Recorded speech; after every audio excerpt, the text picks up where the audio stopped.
Welcome to another episode of The Brand Called You, a podcast and podcast show that brings you leadership lessons, knowledge, experience, and wisdom from thousands of successful individuals from around the world. I'm your host, Ashutosh Garg, and today I'm privileged to welcome a very accomplished entrepreneur from Los Angeles, USA, Simone Wright. Simone, welcome to the show. Thank you for having me, Ash. I'm thrilled to be here. Thank you. Simone is an award-winning entrepreneur, a globally collected artist. She's an author and an internationally respected intuition authority.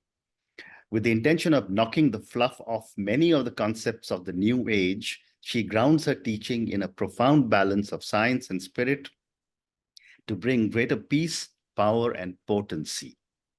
So, Simone, before I ask you any questions, I'm going to ask you to tell me a little bit about your own journey. Sure. Well, I have been an entrepreneur since I was 9 years old. I started my first business in my mother's dining room. Wow. As an artist, I made little tchotchkes, we call them, and sold them door to door in my neighborhood. And that's how I started my first business at the age of 9. I've gone on since then, it's been over 40 years, to become the highest selling artist of my kind in the world. I developed a proprietary method of painting on fine art ceramic and sold those pieces to collectors, very affluent, successful collectors all over the world. In addition to that, I've also written a book and have been a coach and a teacher for about 20 years. But the thing that I partner with my entrepreneurship is, and I've also been since I was young, is very intuitive. And as children, we are all intuitive. Let me just say that. We're all intuitive as children. As a kid, I didn't understand it. It was confusing to me, but as I got older, I learned how to direct it, and then ultimately was able to take that intuition into working with law enforcement, police departments, to find missing children, to work on cold case files and things like that. But ultimately, what I did was I combined my love for entrepreneurship with my love for intuition, and I combined those two things, and now that's how I bring my service to the world. Incredible. What an amazing journey. And I love what you said that, every child is intuitive, but a lot of us probably don't know how to channelize it. So we'll talk a little bit about that. But Simone, my first question to you, therefore, is, and when I was reading to prepare for my conversation with you, I came across this term, first intelligence. Can you help me understand what is first intelligence and why is it essential in today's world? Well, first intelligence is what I call our intuition. Intuition for us is the intelligence that we all possess before we know anything. So hence, it's our first intelligence. Before we've been taught anything, before we learn anything, before we have a language, before we have a culture, before we are educated in any way, this intuitive intelligence, this first intelligence, is profoundly active within all of us. It's inherent in the biology in our cells. We have 100 trillion cells in our body, and every single one of them is intuitive, meaning it's responding to information and energy in the field, and then working together as a community to create a healthy human body. And so that's what I call intuition. It's a first intelligence. It's not magic. It's not paranormal. It's not woo-woo. It's real, and it's rooted in our biology and in our spiritual nature. Well said. Well said. Thank you. And what scientific principles underlie intuitive intelligence? Well, it's a little bit, it's a lot. Part of what was important to me when I was reverse engineering the process of intuition was that it be rooted in science and it be rooted in spirit. And scientifically, what I discovered, and part of the reason it had to be rooted in science was because I was training police officers how to do what I do. And you can't walk into a room full of police officers, police detectives, and be all woo-woo and fluffy. It has to be rooted in science. It has to be Correct. grounded in things that are practical.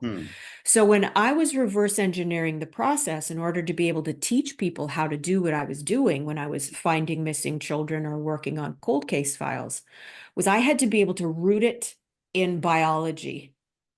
I had to be able to root it in science. And so what I discovered was that when we're working intuitively, there is a scientific foundation rooted in head, rooted in heart, rooted in gut, rooted in the energetic field around us, what scientists now call the quantum, right? We hear a lot of people talking about quantum mechanics and quantum physics. The scientists at HeartMath, a globally respected institution that talks about the intelligence of the heart, there's a lot of fundamental science that when you put those pieces together, you're able to scientifically quantify what intuition is and how then we can program it, if you will, like a GPS in your car to be able to use it. So if we understand the science of it, that it's rooted in our biology, then it knocks the fluff off of it. And we could say, oh, okay, then this is how I can direct it.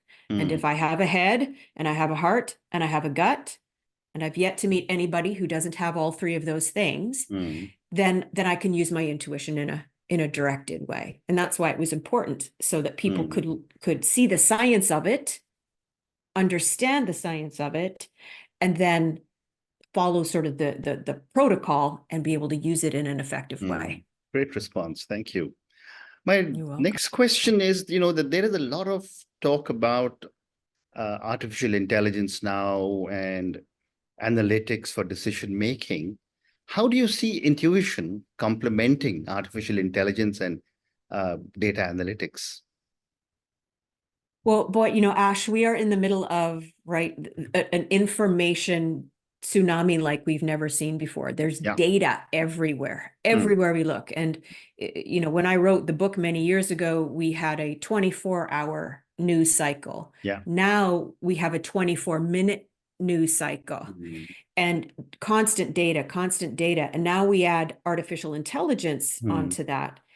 And what we have to, the cool thing about that, the great thing, exciting for me as an intuition authority, is that all of that information is actually activating our intuition. Because at its most fundamental, intuition is a survival skill. We've all heard it, gut instinct, right? At that basic fundamentals, intuition will keep you alive. Safe, not safe, dangerous, not, go, don't go. But at its most evolved, intuition is an evolutionary tool. And so all of this data and analytics and then AI coming online is information in the field that is actually activating our intuition, because as human biological vehicles, in order for us to not only survive in this era, but thrive in it, our intuition is going to have to come online to help us map all of the data and information that is around us, right? Think of it this way. I work with entrepreneurs, and entrepreneurs will go out into the world and they'll look for guidance. They'll look for information. They'll look to authorities. You'll have one business expert, let's just call him business expert A, and he'll say, this is the best way to build your business. And then you'll listen to business expert B, and she'll say something completely opposite. No, this is the best way to build your business. And then the entrepreneur is stuck in the middle of that. So what our intuition does is our intuition helps us clear out the noise in the data to decide what is truly in our best interest, because the way I build my business isn't going to be the way you build yours. Right? Well said. So it's so important, but it's actually so cool right now what the information age is providing us with. It's activating our intuition in a way that's never been activated before. So it's really an exciting time. Absolutely. And Simone, how would you distinguish between genuine intuition and wishful thinking or fear? And can intuition lead us astray? Okay. How do we how do we get really clear about what our intuition is? So if I may, I'm going to start with a fundamental. Yeah. So it's really important when we're working with our intuition to be able to set really strong targets. Okay. Again, think of it like the GPS in your car. If you don't plug in an address into the GPS in your car, you'll never leave your driveway, right? You'll just sit there and you'll be like, why am I not going anywhere? All right. So when we're using our intuition, we have to set a really strong target. So when I'm working with law enforcement, for example, let's say I'm trying to find a missing child. We're looking for a missing kid. My target is the kid is home. The child is home. That's the target. It's not, where's the kid? Help me find the kid. It's the child is home. I'm in the end result, right? So you have to establish very strong targets. So for an entrepreneur, I always invite them to shape a triad of targets. Right. What does every entrepreneur need? Every entrepreneur needs ideas. They need time to implement them, and they need money. Right. Right. Time, ideas, and money are the golden triad for entrepreneurs. So if you're able to set a really strong target and then start to run that through your intuition, then you'll be able to discern whether or not the information you're getting is based on wishful thinking or fear. Now, what's important to recognize is that when intuition shows up, it's neutral in nature. A lot of people, there's a very strong misconception about intuition being emotional. And this is really important for the men listening to the call, because men will tend to disregard their intuition because it's been labeled women's intuition, that only women have it, and that it's because it's women, it's emotional. But here's what's important to know. Intuition is neutral. Again, just like the GPS in your car. When your car is directing you, it says turn left, turn right. It doesn't turn left, right? It doesn't scream at you.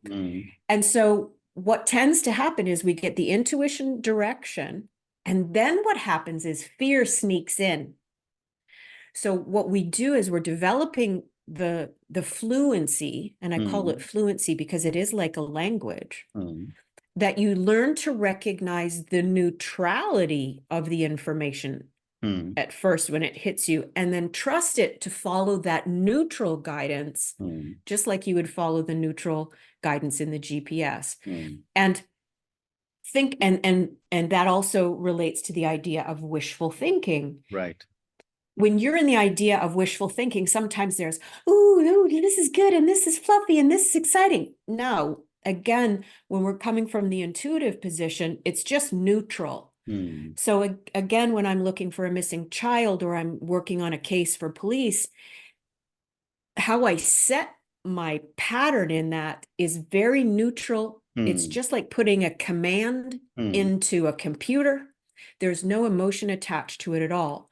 So when you can establish that neutrality, you remove the wishful thinking, which is often sort of a high vibratory, fluffy thing, and you negate the fear, which would tend to be sort of an oppressive vibration, and you're able to navigate through that neutrality.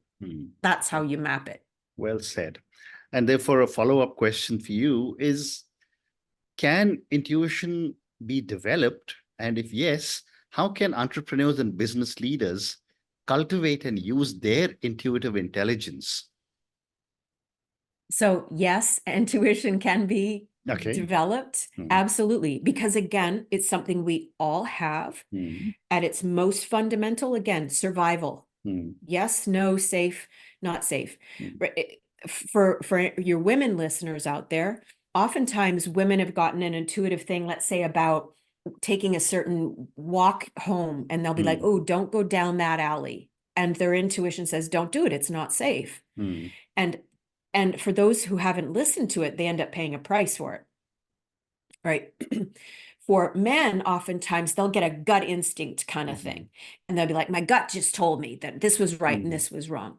So at the most basic, it's survival.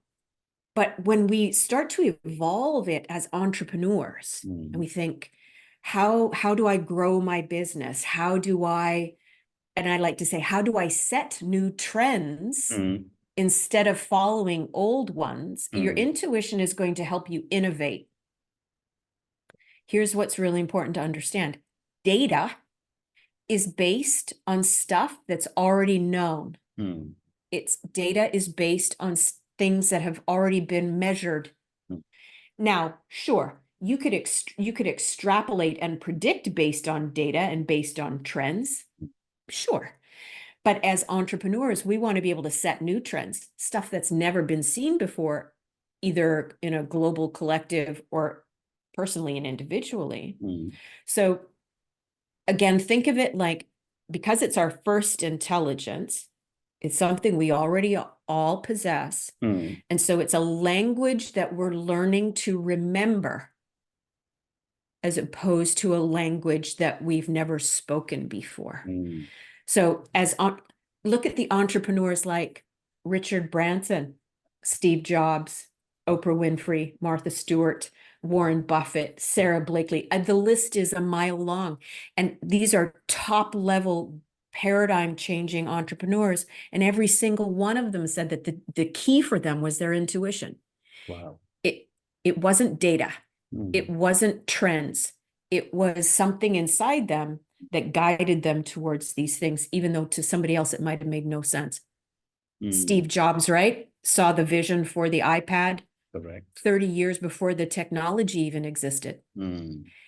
Right? That's intuition. That's having a vision for something that's never been seen before. And then the innovation that needed to occur in order for him to meet that vision. That's an intuitive process, because there wasn't, the technology didn't even exist. So that's the beauty of the intuitive process. Absolutely. Absolutely. And how can intuition play a role in personal evolution and spiritual growth? Well, to go back to what we just said, right? At its highest peak, intuition is an evolutionary impulse. Correct. So again, basic survival at its most exalted, it is we could even call it an enlightenment tool if you want to go that far, right? So, and intuition has multiple levels. We've heard of gut instinct. We've all heard gut instinct, right? That's again sort of the most basic. And then there's an intuitive intelligence in the heart. That part of us it speaks to connection. It speaks to compassion. It speaks to community. It speaks to, when you're having a heart to heart with somebody, you know what to say, you know what to ask. And if you're an entrepreneur who's working intuitively from the heart, you know how to connect with your team, you know how to inspire them, right? So that's another level. And then you move up into your head, and that's visionary intuition, where you see things clearly that other people can't see. You have ideas that other people maybe can't quite formulate. You see how pieces of the puzzle fit together. And then the fourth level of intuition is that one that you speak about. It's the universal enlightenment, connects us to the divine quantum of all that is. It's the God force, the source force, whatever you want to call that. It is that higher aspect of us that connects us to the world as a whole. So learning how to recognize when each of those levels is communicating with you helps you become really fluent. You're not always going to be hanging out at that super high universal level, because sometimes you just need to go to the bank and do groceries and get your tea, and what's also really cool is you want to be able to do this while your eyes are open and you're in business. You don't need to be sitting on a meditation pillow because you don't really get stuff done. Yeah. Well said. Well said. But then, given all the power that intuition can give to each one of us, just wondering why it is not a part of the formal education curriculum in schools for children. I know. It's so sad. Well, I think it was Albert Einstein who said that intuition is intuition is the leader and the intellect is the servant, but in our culture we've made the servant the leader and we've put the intuition on the back burner. And that's because, I don't know, hundreds of years ago, logic was put in front, you know, the scientific method, the material world, you know, what you can see is what is real. And actually, I think more and more, especially as sort of as culture becomes more conscious and more evolved, the intuitive nature in children is now being far more respected. Yeah. It's being far more honored. And children, when they're young, again, when the first intelligence is what is guiding them, they are feeling and sensing beings. They feel and they sense. They don't think. Children don't think. They don't process. They don't analyze. They sense and they feel. But then once you get them into school, where then the curriculum is all about logic and data and information and 2 + 2 = 4 and all of that other stuff, that sensing and feeling is limited and restricted.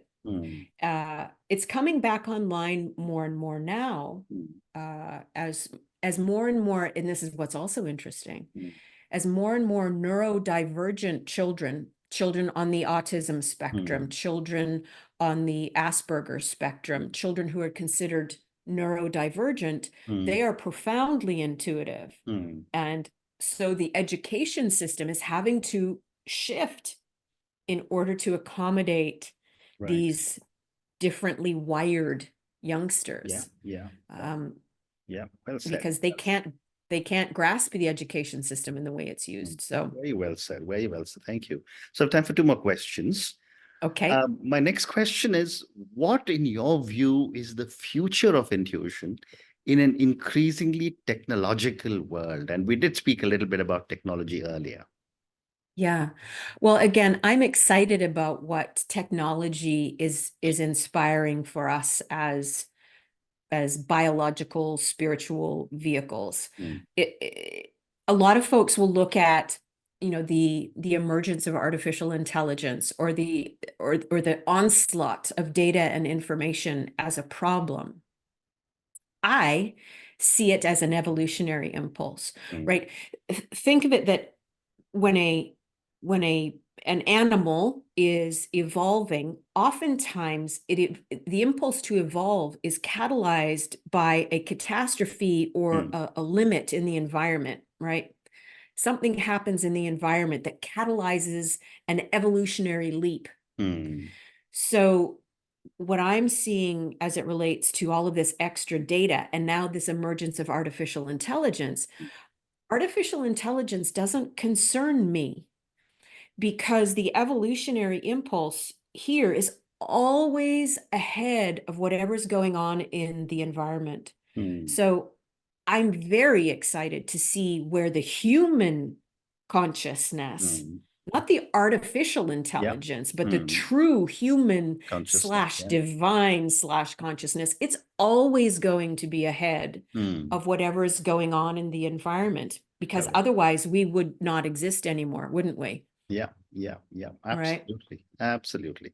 And my last question for you, Simone, what is the most important message you want people to take away about intuitive intelligence and its role in our lives? That our intuition for us is the key to the universe. Our intuition gives us access to the field of all possibility and all creation. And I know that might sound fluffy and it might sound trite and it might sound cliche, but it's true. So as we look out into the world and we see these sort of emerging problems, if we know that intuitively we have access to the information that can give us the solutions, and then we can allow, and we understand how it operates in us, which is, you know, my job as a teacher. How does it work? How do I direct it? How do I recognize it? But if we know that intuitively we are linked to all of the information in the universe that can solve any problem that the human mind might create, then that does a couple of things. Number one, it knocks the fear off of what might be coming. And number two, it gives us permission to play and create and think, ooh, if I could set a new trend in whatever environment, and I have access to the information around me that can help me do that, what would that look like? And so that puts us sort of back in our rightful sovereign place as shapers of the future, as opposed to victims of it. Wow. Wow. Thank you. And on that note, Simone, I just want to say thank you so much for speaking to me. I think this conversation on intuition has been quite an eye-opener.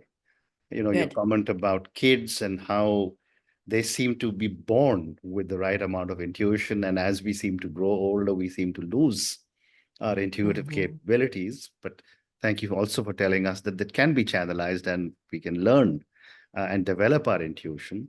Thank you for speaking to me about the 4 levels of intuition, and also for some amazing guidance you've given for entrepreneurs, business leaders who can actually develop their intuition. Thank you again for speaking to me, and good luck to you. Thanks, Ash. Thanks for having me. Bye, everyone. Thank you. Thank you for listening to the Brand Called You videocast and podcast, a platform that brings you knowledge, experience, and wisdom of hundreds of successful individuals from around the world. Do visit our website www.tbcy.in to watch and listen to the stories of many more individuals. You can also follow us on YouTube, Facebook, Instagram, and Twitter. Just search for the Brand Called You.